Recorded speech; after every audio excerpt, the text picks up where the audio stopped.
Hello and welcome. This is Jennifer McGuire. I am proud and honored to be a guest here on Ellen Hudson today as part of her tag collection. I actually made 3 tags today. I kind of got carried away, but I was having such fun with these products. I'm going to give some tips on creating tags with texture and also on die cutting felt. I will be using stamps and dies from Essentials by Ellen and Hero Arts. I really like felt, and my favorite type of felt is from Tailored Expressions. They come in beautiful colors. There are 3 together in a pack, and I'm going to be using several of these colors in today's videos. I find these colors to be nice, and it die cuts beautifully. Now, sometimes it's tricky to adhere felt die cuts to projects, especially if they're very intricate. So I think it's best to put the adhesive on the felt before you die cut it.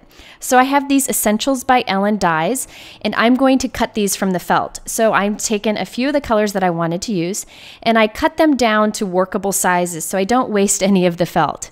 After I have them cut, I use Stick It, which is a double-sided adhesive that's very thin. You don't want to put a thick adhesive on the back of this because it won't want to die cut through the thick felt and thick adhesive. So by using Stick It, which is thin, you can be sure that the die cuts through all the layers. So I'm just peeling back part of the release paper so that I can put the felt down onto the sticky and then trim all the excess away. Again, I kind of want to use the Stick It sparingly so I can use it for many projects. After I'm done, I end up with felt that has double-sided tape on the other side, so it's ready to go for die cutting. Now, the thing with Stick It is that it doesn't really hold until you press it down. So before I die cut with it, I like to just run it through my die cut machine without a die, just to kind of squish that felt into that double-sided adhesive so I can be sure it stays put on there. I'm not sure you need to do that, but I just feel like it's more secure that way. Now I can run it back through the die cut machine with the dies, and that adhesive is on the bottom, up against the bottom cutting plate. The felt is facing up. So now it's time to make the tags themselves. I'm using this Hero Arts Nesting Tags die set. This is a great set. It has 5 different dies in it, I believe, 5 different tag sizes, and then also the reinforcements to go on top of the tag.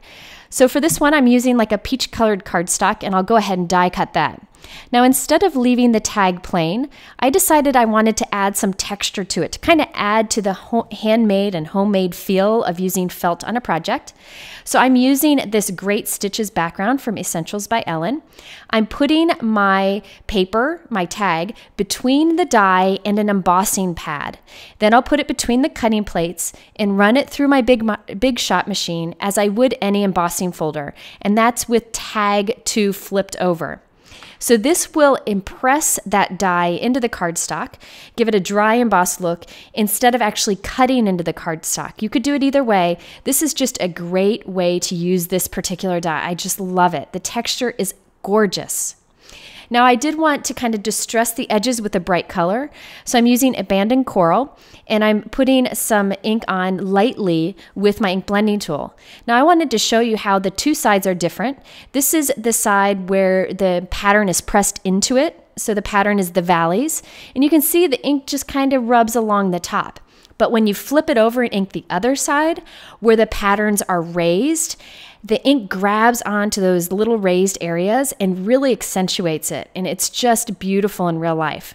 So you could use either side of an impressed background like this, and when you ink over it, you'll get different results based on which side you're inking.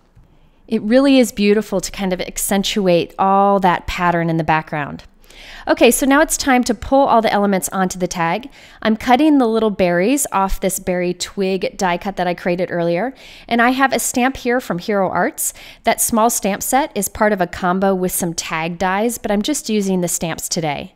I have white cardstock, and I'm stamping it with Versamark ink, and then I'm going to add gold embossing powder. So this just says "For You." I did it in the bottom corner of a piece of white cardstock, and I'm just going to trim that so I have a strip that goes across the bottom of my tag. So I'm going to glue that onto the bottom of the tag. You want to be sure to be generous with your adhesive. Because you're gluing this onto a textured surface, you want to be sure that it stays put. So before I trim this off, I want to kind of plan out where I'm going to put my elements. Thankfully, I've got the adhesive on the back of my die cuts already, so I can just put them in place. Now remember, stick it doesn't stay put till you really press it down, which is great because it allows you to move things around until you're certain of where you want them to be. Now these dies actually have little areas cut out of the center. So I die cut the same dies from some lighter colored felt with adhesive on the back, and I'm putting the lighter color into the center, just kind of popping it in place. And I did that on the leaves, and I'll do that on the berries. Now this felt is hanging off the edge, and remember there's adhesive on the back. So I'm just adding some anti-static powder tool to it, and that powder will actually cover up that stick so it won't be sticky on the back anymore. Okay, so after I've got my little berries in place, I'm going to put the centers in on those berries also, and we'll just need to push those down firmly and make sure they stay put. I like to push firmly with a bone folder. I feel like that really gets it in place.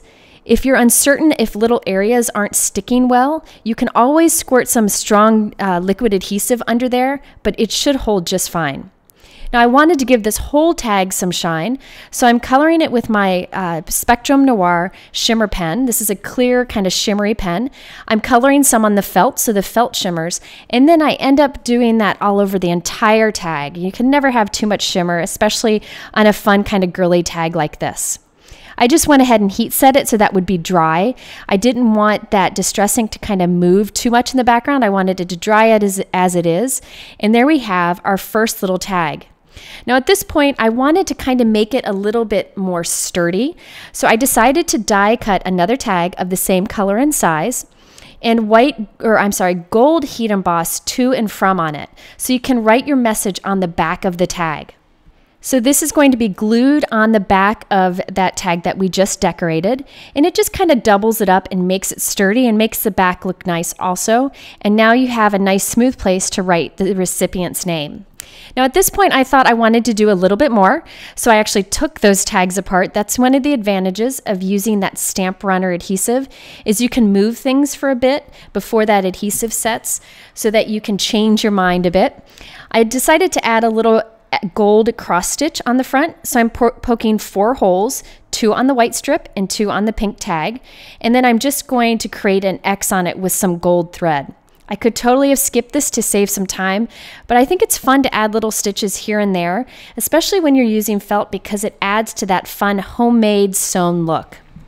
After I've done my little X, I can go ahead and reattach that tag, sandwiching the ends of that string between. So there we have the first tag. Now I did want to add a little something to the top, so I created a loop with some gold thread, and then I just tied an independent bow and used a touch of strong adhesive to hold it in place. I find it easier to glue a bow on than it is to loop it through the top of a tag and tie a perfect bow. Okay, so that wraps up the first tag. Let's move on to the other two. They're very similar, so I'm just going to show the parts that are different. Here's the pink tag that has been embossed with that stitched background. This time I'm putting on a bright pink picked raspberry distress ink around the edges and kind of lightly over the whole tag to accentuate that pattern in it. I used an Essentials by Ellen die that says Love to die cut some white felt that has that stick-it adhesive already on the back. I did it just like I did earlier, and I'm applying that to this tag. This tag I'm going to have oriented sideways. I also die cut some brown felt with the stick-it on the back from some antlers from Essentials by Ellen also, and I'm adding those above the O of Love. I'm kind of wanting to make this look like a little reindeer, that little O, so I'll add a red nose to it in a bit. Now I did add a gold heat embossed sentiment to another pink tag of the same size.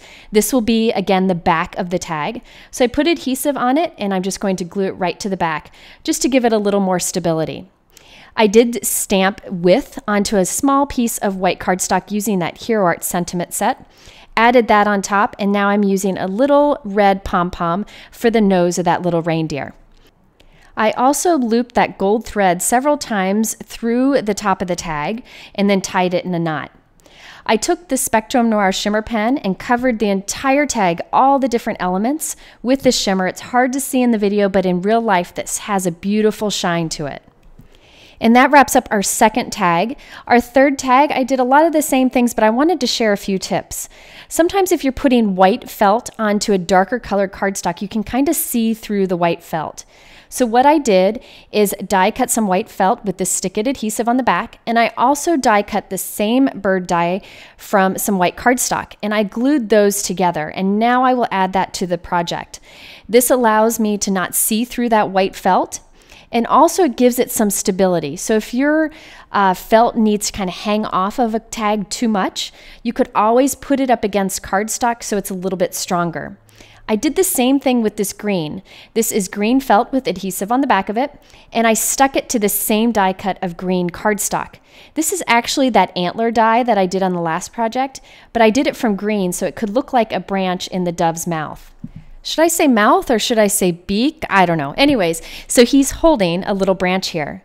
I also gold heat embossed a sentiment from that same Hero Art stamp set, and I did it on a thin strip. Now I'm cutting all the words apart so I can piece that longer sentiment onto this smaller tag. It was a great way to keep it from hanging off the edges. Now I did cover everything with that shimmer pen from Spectrum Noir, but I wanted a little extra something on the bird. So I took some medium and small Hero Arts pearls and I stuck them right onto the felt. The nice thing about the Hero Arts pearls is they come connected. So if you want to use them separately, you just cut the adhesive apart. But since they're connected, I can quickly add several in a row at a time onto the bird, and it doesn't take much time at all. And I think that those added touches really make a big difference. So these tags I plan to tie onto some craft paper wrapped gifts and then just add this instead of a bow. So just maybe wrap some gold twine around the package and add this on top. So there you have a way to use felt and your die cuts to create some holiday tags. I hope this was helpful to you. If you have any questions, leave them in the YouTube description below, and thanks for watching.